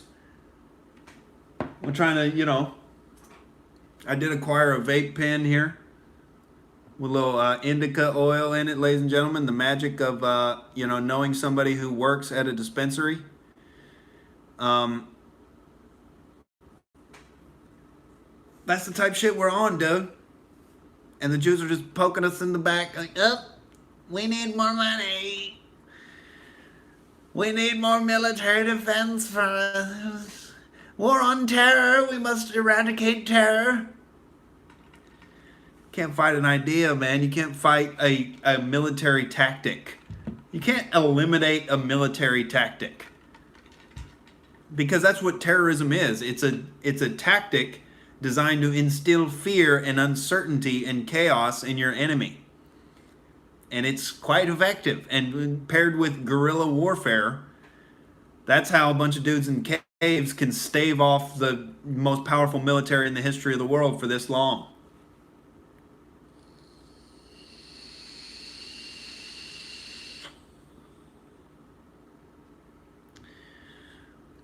But, you know, this is what happens when you got to rely on politicians. You got to rely on the system.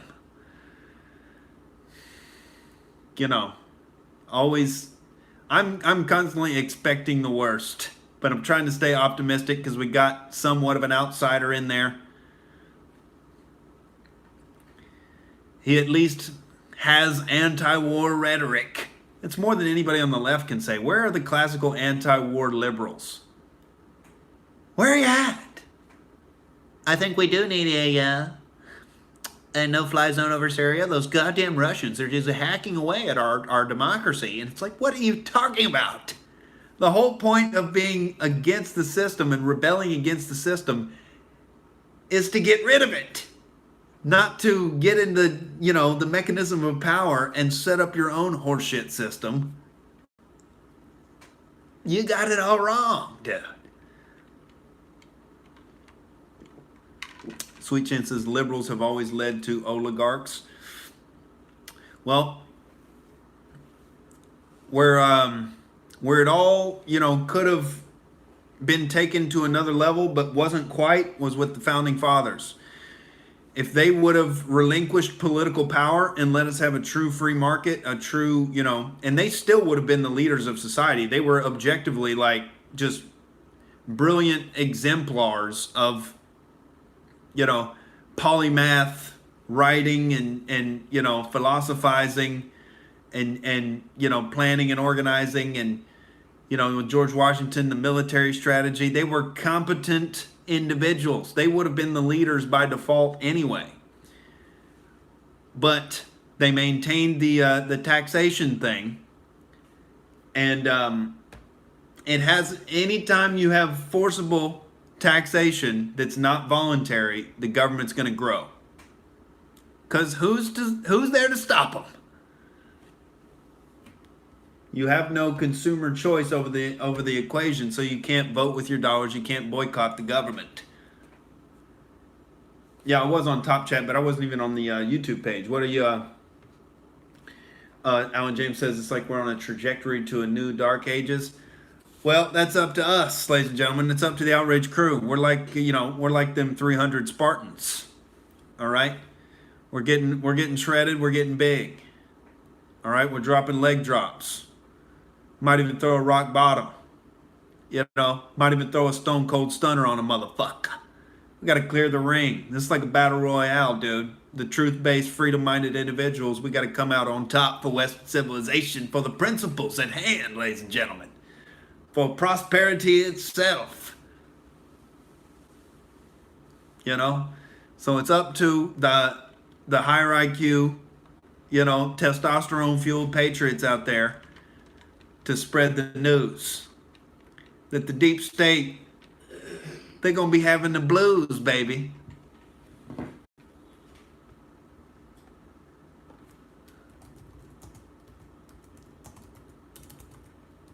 This is what the deep state's going to be hearing, dude. When they meet the blues, the deep state, they're going to feel it. Just like you can feel Buddy Guy, ladies and gentlemen. I'll be right back.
Oh yeah, ladies and gentlemen. I was just thinking it's always a risky proposition. All right, if you're playing playing with a bunch of playing pickup ball with a bunch of black dudes to call a foul that's in any way questionable. Oh, I remember one of my friends in eighth grade. Um, he was this other kind of nerdy white dude like me. We played, Madden football and fantasy football bullshit. We'd always talk about sports, and but we were both on the eighth grade basketball team, and this black dude named AJ McGee moved into town, and dude, he had some fucking killer game. He had a crossover that was mean as hell. He was quick, he could get up there and almost dunk. But he had ridiculous fucking layups, English off the glass and shit. But his falling point was he would get too flashy, dude. But and then he would get aggressive on defense, and he might just hack you, if you pissed him off or you said some sideways shit to him. And then if you called the foul, my my buddy, he fucking tried to call a foul on AJ, and AJ was all heated up, and he's like, "Man, you're not going to call no foul on me," and my buddy was like, he didn't know what to do. AJ puffed up at him, and then he punched him in his fucking sternum, dude. Just bah. We're like, oh my God, what the? We're just trying to have some hoop at recess, AJ. He would say shit like we would talk about NBA players. Like right then, Tracy McGrady was the hot player in the league on the Orlando Magic. He was averaging like 30-something points a game. And AJ kind of looked like T-Mac. He was like, oh, T-Mac, that's a cold piece right there. And we're like, that was just a piece of slang. We're like, what the fuck is a cold piece? Basically just, the best in the league, like just killing them. He's a cold piece. What in the hell type of jive talking is that?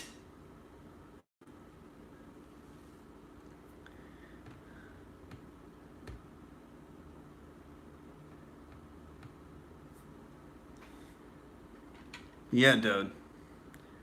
I don't I play through the fouls, all right?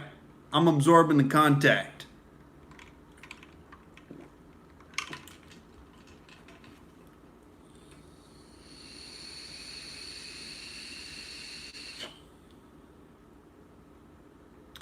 Don't marry a feminist, ladies and gentlemen. Especially, if you're Bill Burr and half your act is trashing feminists. I don't know. He seems to be getting along fine, but listening to that podcast was just so ridiculous. Oh, a guy, he's, the guy that's organizing the Straight Pride Parade in Boston also happens to have organized First Amendment free speech rallies and gun ownership rallies. And her first reaction was, well, what is he, a white supremacist? If you support free speech and private gun ownership, well, what's the next thing in this series? All right, little logical puzzle. It leads directly to concentration camps. If we let people say offensive things, it's the mind. It's the it would be a concentration camp of the mental space. If we would encourage that kind of mass triggering, oh my God, people might actually have to toughen up their leather and take a joke about their own ridiculous ideology.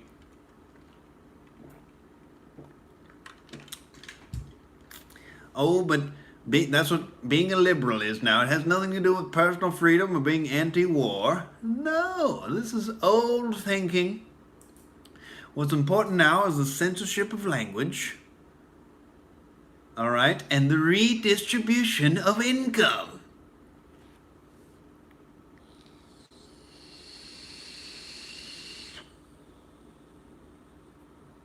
Shirts off for Friday night. Well, maybe if I had some booze.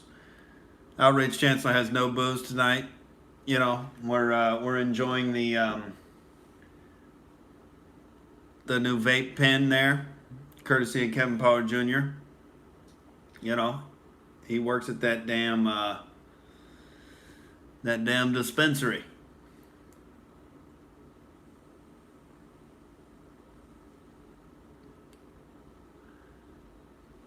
Cactus Jack says, a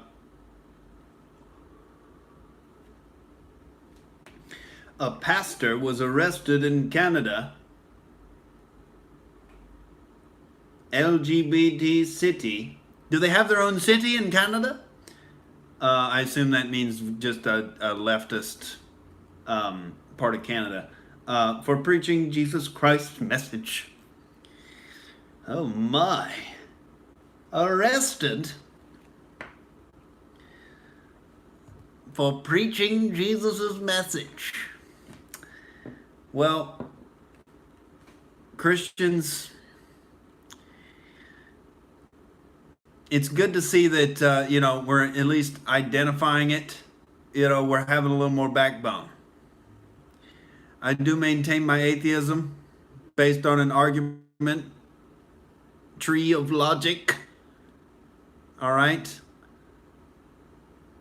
But I think I wish the Christians well. One thing I would suggest, universalizing your principles.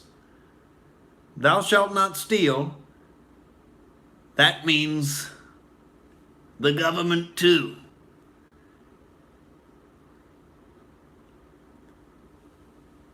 Cactus Jack says, it's not about Christianity, Nick. It's about free speech. Watch the video.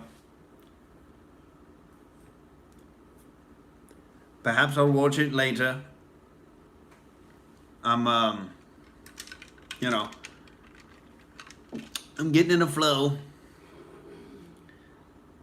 Maybe earlier in the podcast I would have put a video on or something, but maybe I'll watch it and then respond tomorrow and break it down. Cactus Jack says they arrested him because he's a Christian, not because of what he was saying. They'd never do that to a Muslim. Weird shit going on in Canada, dude. Very, very strange. I don't know what is brewing up in Canada. You would think with all of the cold weather, they would have to have some long-term planning skills, some case selection. It's not happening. All right, they're so sensitive and just so tolerant. Except for the people that, are actually tolerant and actually lead moral revolutions instead of this identity politics reframing and subverting of everything and dumbing down of the conversation.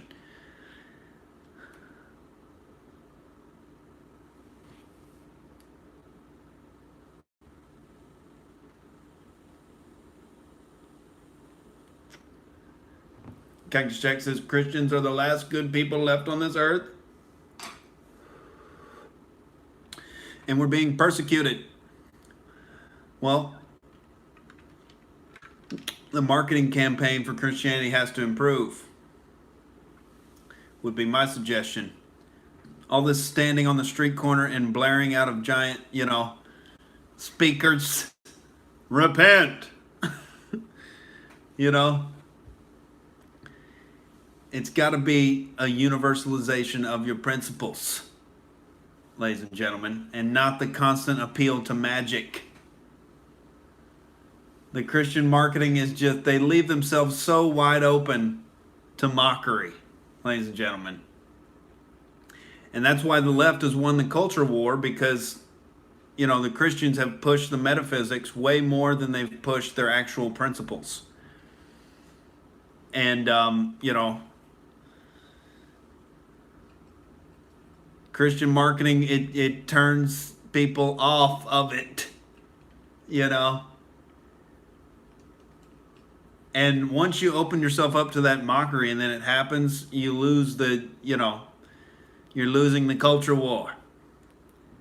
And so I think, atheists, freedom-minded libertarians, and Christianity and Christians can come together and unite on the principles. And even, Jews that are into that Torah more than the Talmud. Because that Old Testament, dude, it's got the principles within. I've met a lot of good Jewish people out here. I had my car break down in a notoriously, curly sideburn neighborhood. And this dude stopped playing with his family to run out and see if I needed help. And then I said I needed jumper cables because I left my shit at home. He went door to door knocking on all his neighbors' doors looking for the jumper cables for the outraged chancellor. This dude was just heaping helpings of helpful. So everyone can be recruited into some rational, logical principles and ways of looking at the world. A lot of it is we aren't taught economics. And we're not taught anything about, the intricacies of the Federal Reserve and what it means to actually have a central bank, and no skepticism of that whatsoever.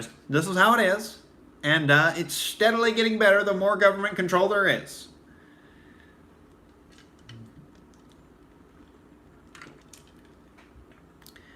No, it's it's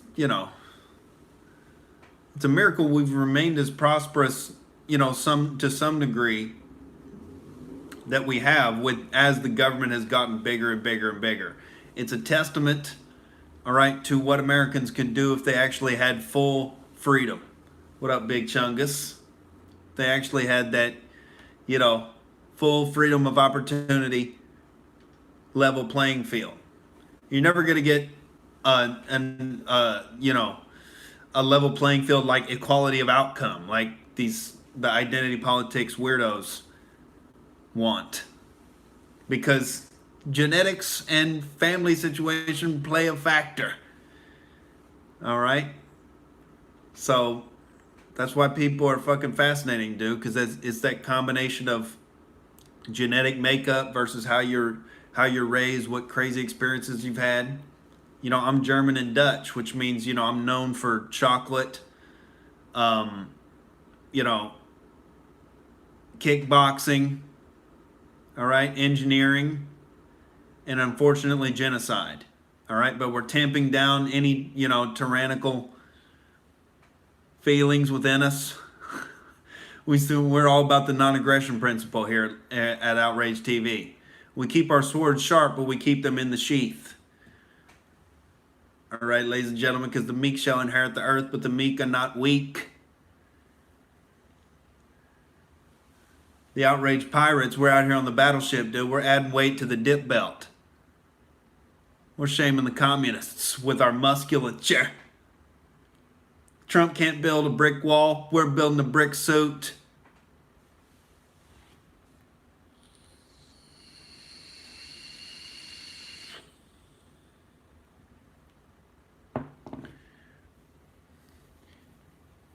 Gray says America's poorest people still got it nice compared to China's poorest. Yeah, we got an overweight problem with our homeless population. I see some well-fed homeless people out here, dude. Oh, dude.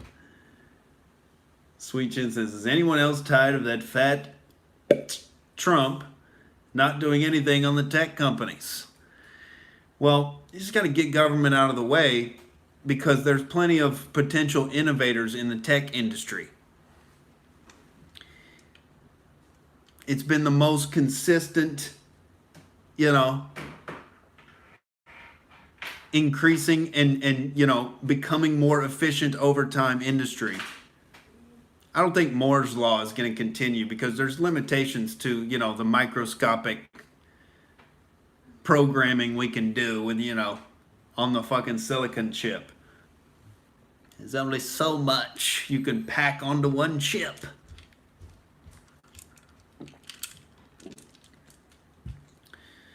But typically it's had the least government intervention, but they'd steadily ramped up, and now we've got these big monopolies that are just, they're not responsive to the market. They don't give a fuck anymore because they're not paying that tax, baby. Cactus Jack says, sure, you can raise your kids atheists, but then they'll end up failed comedian living in an apartment with bald black lady in LA. No, dude. We're just on the path toward the federal outrage commune. That's, we're one stop along the drive, dude. You filthy bigots on this podcast. I might have to pull 2 levers, dude. Freaking laser beams.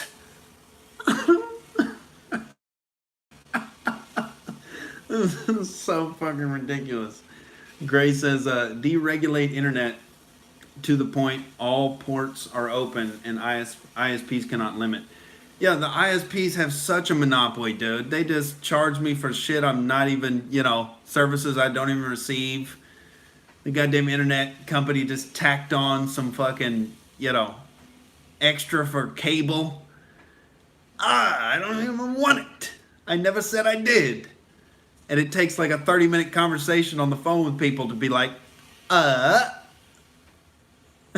you twisting my arm into this service? But they just keep raising the rates for just straight up internet. It just goes up. Deal with it, Goyim.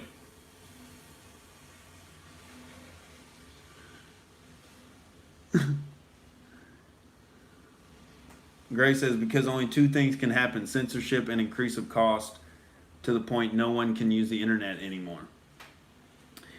Yeah, that's their plan. Well, an open and free internet is the #1 threat to the propagandists, sneakers and schemers, the deep state hydra, media complex. All right?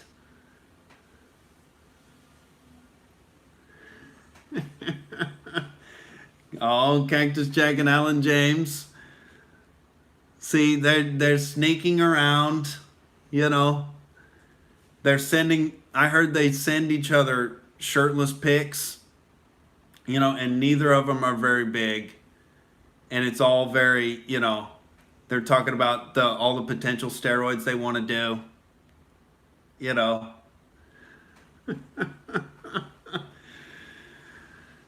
they're trading, titty pics. Stop sexting, Alan James and Cactus Jack. We didn't, there's been rumors that you guys, that you Snapchat your shoulder workouts. That's what I heard, and there it is, confirmed by Alan James, ladies and gentlemen.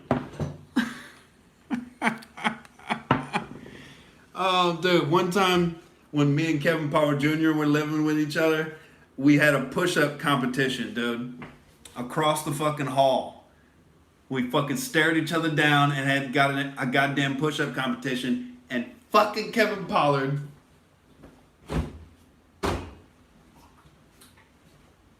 with his tiny arms. All right, I got the wingspan, dude. I'm not built for push-ups. Kevin Pollard fucking beat me in the push-up competition, dude.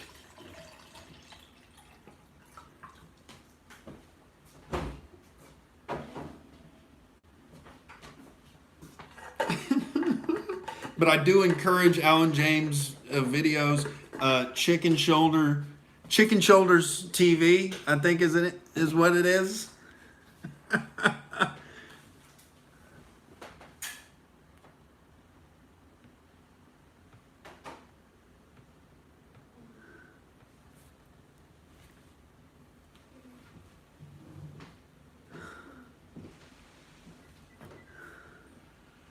Dude, Snapchatting shoulder workouts.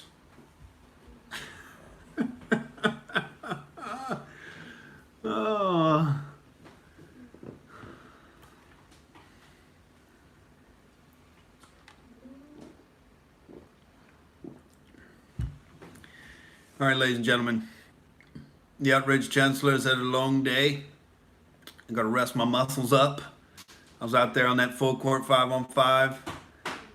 Did 2 shows at the fourth wall. You know, the Outrage Chancellor is beat.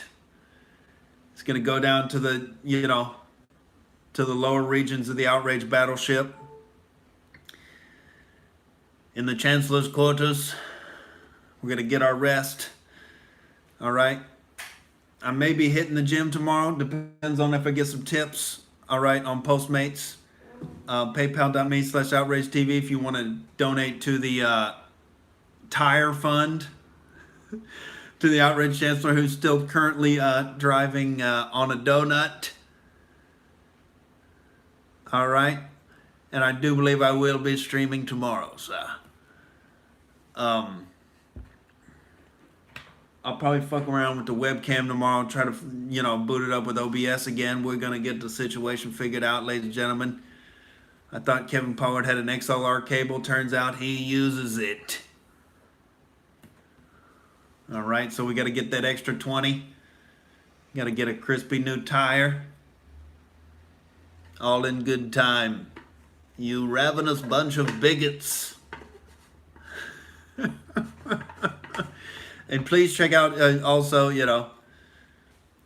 first go to paypal.me/Outrage TV and then go check out Chicken Shoulders TV. Alan James. Oh. So fucking stupid, dude.